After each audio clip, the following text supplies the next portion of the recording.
Pakistan MP ఇప్పుడు మన దేశంలో ఐస్ క్రీంలు మరియు రిక్షా నడుపుతున్నాడని ఎంతమందికి తెలుసు?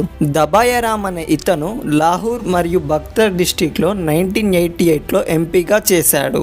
కానీ ఇలా ఎంపీ అయ్యాకే అతనికి కష్టాలు స్టార్ట్ అయ్యాయి అని చెప్పచ్చు.